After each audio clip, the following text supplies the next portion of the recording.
Hello everybody, my name's Fabienne. I work at Royal North Shore. I work in the neurogenetics department and I work in the adult world, not at the kids hospital. I also work in neurofibromatosis in another clinic, and I help Dr. Liang with a transition clinic that we run at the hospital around twice a year, and would love to do more in transition care. I think the young adults that I've met in the transition clinic are phenomenal. They're amazing people that overcome incredible obstacles at times and are quite inspirational. And I always end the clinic thinking, wow, I cannot believe how amazing these young people are. And I'm sometimes a little bit harder with my own teenage boys who drink Coca-Cola when I tell them not to, and do a lot of the sometimes foods that were in the talk earlier, I'm going to remove from my pantry tonight. They'll help me and them. So I'll just begin. The learning objectives for today that I'd like you to be able to take home is a better understanding of the meaning of transition care. The 7 principles of transition care is outlined by Trapeze, the Agency for Clinical Innovation, and Sydney Children's Hospitals Network, and probably some of the clinicians here from Sydney Kids will recognise some of the slides, and better awareness of the tools that can be used in transition care. So just to start with, what is transition care? It's the purposeful, planned movement of adolescents and young adults with chronic physical and medical conditions from child-centred to adult-orientated healthcare. It's going from being a dependent child where your parents are very involved in the decision-making for your care to becoming an independent adult who takes responsibility for their healthcare on their own. It's a very gradual process that happens over several years. When do we start? We don't quite start here, but there are lots of transitions in your life, whether it's from being born to becoming a toddler, whether it's, leaving school and joining the workforce. There are many times in our life we go through transition, even from being single to being married, and that one can be a really big transition. So very quickly we'll look at the definition of adolescence, and that's also a transitional phase of growth and development between childhood and adulthood. And looking over the audience, most of us have made it through it. Congratulations, it's not easy, is it? The World Health Organization looks at adolescents as being people between the ages of 10 and 19. However, for transition care, we start working with young people from the ages of 14 through to 26. And why do we start so early at 14? Well, there's been studies, and this is a study I have worked with Helen Young, and so I've used this as an example because they did a study looking at experiences of young people with transition care, and I'll quickly jump over and just say that, what their results found was there's a lack of preparation for transition. Only about half the amount of people that they spoke to in the study were ready. The adult clinics are quite, there's a distance away from where the people live. The young people and their families had difficulty navigating the adult healthcare system, which is very different to the paediatric and kids world. It was hard to engage some of the young people in research, but also there was a lack of coordination, and that was reflected in other studies as well. So these are the key principles of caring for young people as they transition into adult healthcare. And the first principle they say is, we need to have policies and guidelines and frameworks in place to support transition care and transition policies and young people making that movement across to adult healthcare.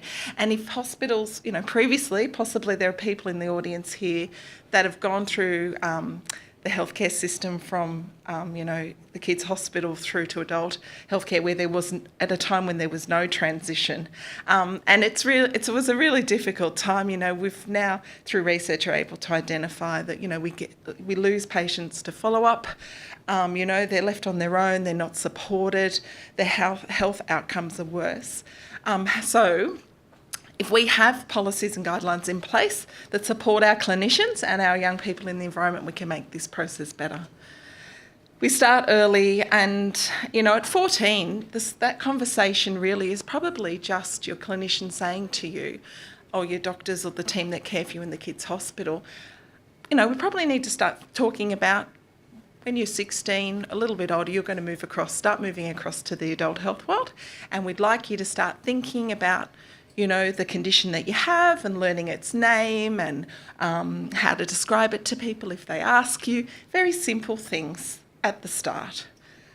Then principle 3 is identifying a transitional coordinator or facilitator, and you know, we're really lucky in New South Wales with the Kids Hospital. There are trapeze nurses in place, and I'll go on a little later to talk about that service.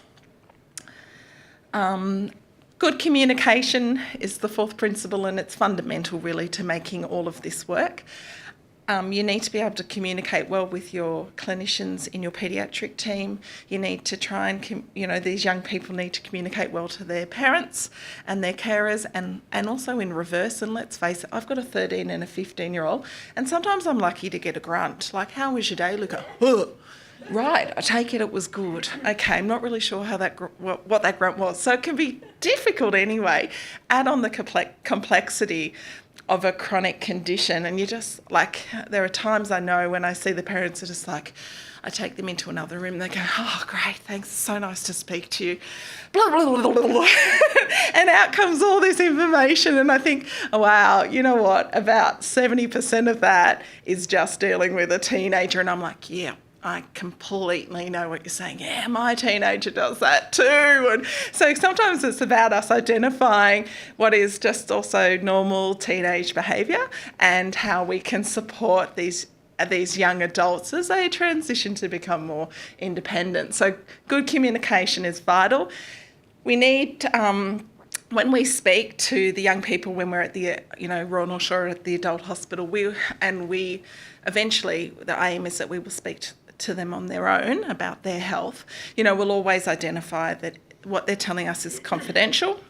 Unless they're at risk of self-harm or hurting somebody else, then we have to break that confidentiality. There are some reasons, or they're being hurt or abused, then we have to break confidentiality. But otherwise, what they tell us remains with us. And if they would like to tell their parents or their carers or significant others what they've told us, that is up to them. We can't break that. And that's really important, that if we're going to build up rapport with these young adults, then we need to stick to that. So, there'll be times when a parent will say, oh, what did you discuss? And I'll go, sorry, I can't tell you. And then they go, really? Are you sure? Like, did they discuss about, that new person they're seeing? Like, they're not telling me anything about it. And they're on the phone all the time. I go, can't tell you. So, sorry parents, if I don't tell you what we've discussed with your young adult. The next principle, if we go on, is an individual transition care plan. That's generally done at the kids' hospital, and then we see the result of that when it comes over to us with the young person. Principle 8 is empowerment, encouragement and enabling young people to self-manage. And, the idea is that eventually this young adult will bring themselves to their appointments, will organise their own medications and scripts and take control of their condition and move forward and be more independent. Now, look, I'll put in the disclaimer, there'll always be some individuals that will need more help and will always need more help, and, that's okay. We have to find a way forward together where we go, okay, well, this much independence is fine, but if they're unable to do some things or are at risk, then we need to put in supports for them. And I'm sure someone will be speaking, I know, about the NDIS later on, and I'm sure you all had very mixed experiences of the NDIS, as have I, and so I won't touch on that, how they can support you, but that's another aspect. And then I guess finally, once the young person has transitioned into adult care, it's about evaluating whether it's been a successful transition. Sometimes we get it right and it's fabulous and it all goes really smoothly, and sometimes we don't get it right and we make mistakes. And it's, the kids' hospital is very different to the adults' hospital in terms of supports, and you can feel a little bit like a number in the adult world. We're doing our best to try and change that, but it's very difficult with the resources that we have. So fabulous organisations that help children move into adult health care and do that transition to trapeze, and through the kids' hospital you can access trapeze nurses. I won't go into all those details for time, but basically their aim is to empower, to strengthen, to support, and to keep the young person well through that whole stage as they get into adult healthcare. And that's their approach. I'll just leave there, but due to time I'll flick quickly. So I've kind of gone on over a bit of this about the early stages from 12 to 14 and what we're hoping that the young person is able to do, and to speak with their clinicians and to start to learn about their own condition and healthcare and what they'd like. Then the middle stage is preparing to, getting more independence around your condition. I think I've kind of gone over a few of those things, and that we'll speak to the young person on their own and then invite their parents in at the end of the appointment. And there's a checklist that you can do to look at whether or not somebody is ready to go, ready for transition. This is the checklist that's used, and it goes through a number of things. Do I know my medications? Do I know any allergies I have? It's quite comprehensive, and some of you may already have seen this sort of paperwork that's been given to your young person or yourself. I'll just go over it. And so by the sort of ages of 16 to 18, that's, I guess, where I feel like the adult clinic gets more involved. And we try at Royal North Shore to have combined clinics for neuromuscular, where Dr. Liang will go across to Westmead or Sydney Children's, and we sometimes have the trapeze nurses then come to Royal North Shore when we have our clinic. There's myself, I help with the transition clinic, and there's another nurse, Mel Burke, that helps. We both work part-time and we enjoy going to the clinic. So, some of you may meet us when you're at that transition clinic. And at the transition clinic, we also have neurologists, a respiratory physician, occupational therapists, dietitians. So it's a multidisciplinary clinic. And the idea is that, we see the young person and their family in that clinic, but eventually with adult care, the hope is that you're able to move out of that clinic to make space for other people transitioning through and enter into the adult healthcare system. So this is an individual transition care plan, and it's sort of one part of the final thing that's written and sent with you across to the adult world, and just covers, I think this is really one of the most helpful pages, because it shows you who your paediatric team is and who the person was, and you'll write down, okay, my neurologist was Helen Young, and then it might have then in the adult world, okay, well, my neurologist now is Christina Liang, and this is how I contact her or through her team, and these are the people that she works for example. If you're, because not everybody is linked in with one of the kids' hospitals. You may be in a rural area in Australia and be going to your local hospital for care. And so the Agency for Clinical Innovation has transition care coordinators. There are 3 for New South Wales, which I think, wow, it doesn't seem like very many, to be honest. And so really probably just the sheer number of people that they're trying to help reduces how they can help each person. But just to let you know, there are 3 that are available, and they work together with other clinicians at hospitals to try and make sure that the young person is being able to be transitioned as best as possible, and going through to make sure that they're engaging in their healthcare. So chronic illness has lots of complexities, and I did a bit of a search. I'm not really tech savvy, I'll put my hand up to say that, but there are amazing apps now that are available for young people and for that transition process. And so I just wanted to highlight this one, which is my transition app. I don't know if you can see it very clearly, I hope that you can, but one of the really great ideas on this was my health 3-sentence summary, so that if there's an emergency and as a young person you end up in an ED department, just to have 3 sentences. One, the name of your condition, I think, is, if you can pull it off, is really important. To say, I have this, it affects me by X, Y and Z, and I take blah, blah, blah. Just 3 sentences, and I think I was speaking to one of the care coordinators for the ACI, and she was saying even young adults with an intellectual disability, even if they get part of their 3 sentences right, it's a little bit of a step ahead when they're turning up in an ED department and they may not have their parent or carer or significant other person there to help them, or for some reason, because maybe they have chronic asthma and they're unable to speak, and then that's a bit harder. But the other tool that's really good for that, which I'll come through to, these are some other ones very quickly, MediSafe and Flare Down. They're sort of for managing symptoms more so.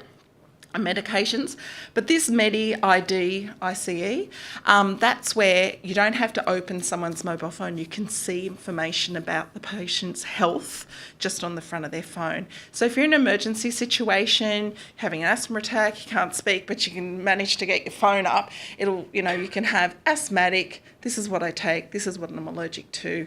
It'll have your name, and it might even have a contact number, so that information's there for the person who's offering you first aid. So I think they're really valuable tools myself.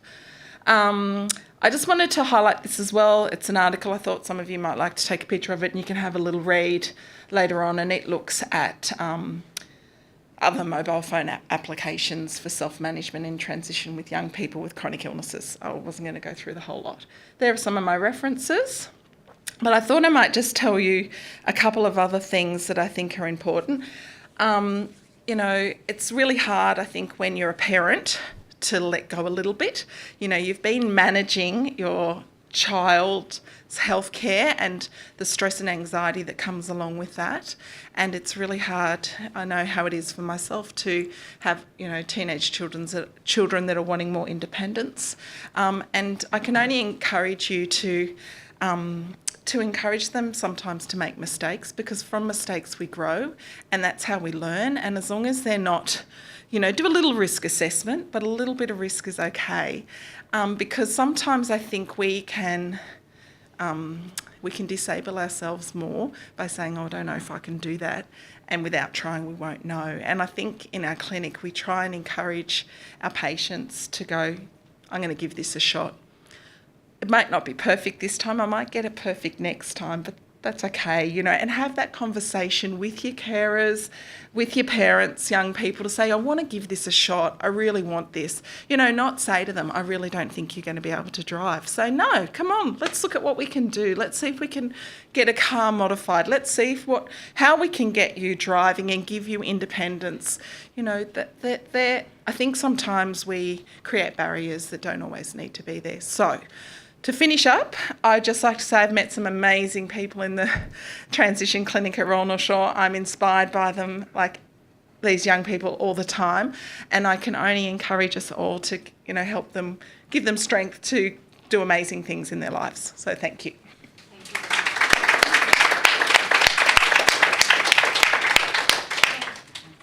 we have any questions? Great. No, I was going to... It's just so smooth, isn't it? Like, Do you have a question here? It's nothing major. Just while you were talking, I was interested to know when you actually, when trapeze came about. Oh. I think it's about 5 years ago. Yeah. Yeah. With all these things, they take a little while. Yes. Do you know, one other thing I forgot to talk about in my talk, which has come to me now. In the adult care, please make your GP your central young people. Make your GP really central. Get yourself a fantastic GP who's ready to do this process, this journey with you, because they become sort of central, and then your neurologist is out on a little peg, your physio's out here, your dietitian, your speech pathologist, they all have input into your GP. So it's a bit like this wheel and spoke kind of setup. GP central, we all have input in, we all work together to get the best outcomes for you. So get a great GP, one that is happy to do the process, the whole journey with you. Try and go a little bit younger if you can, so they last the distance with you. Because it's a real pain to find somebody, So yeah, sorry, I should have included that, but that's really important in adult care. In kids hospital, you know, your team has been really central to your care, and in the adult world, it'll be your GP that becomes that middle point. And I think that's a really good point, because one of the things we struggle with, or families often struggle with, is that the centralised muscle clinics that we suggest are often a long way away from where you live. And to say, well, actually, it's going to be a different model. So it's great to have a highly specialised team, but you will be relying on your local team. Yep. It's a different concept. It is, yeah, very much so. Can I just make a comment? This is a general. Yeah. I find that through our experience in chronic diseases and things, that the more you talk about it with people, if you go to hospital or just other people, it's amazing the help that will result out of that. And just recently, Bob and I have just found, we've both got different chronic illnesses, we've just found one specialist at Concord that actually deals with both our chronic conditions. That's good. And they're not all muscular. So it was just by talking to another patient in the hospital that we found that out. Yeah, I would agree with that. Look, there are lots of, you know, when the adult world as well, you might have to explain more often to the clinicians caring for you about your condition. They're not all going to know on the wards. And that's right, you might, through discussion, find someone that does more than one specialty. I forgot also to mention, which I had in my head on my drive here, when you're well, go and do a tour of the hospital when you're well. Go and have a look at the ED department. Just have a little sticky so that when you go there when you're sick, you're not going, oh my goodness, this is so different. It's not like the kids' hospital. And you can always plan, you know, if you get in touch with us, you could do a tour of the ward. Even if it's an insurance that you don't need it for, you know, a decade, that'd be nice. Seen it, forgotten about it. But yeah, that's, you know, it's sometimes good to get yourself familiar and just talk to your clinicians. Yes, it's a bit like that. That's true. Anyway, thank you all. Thank you very much.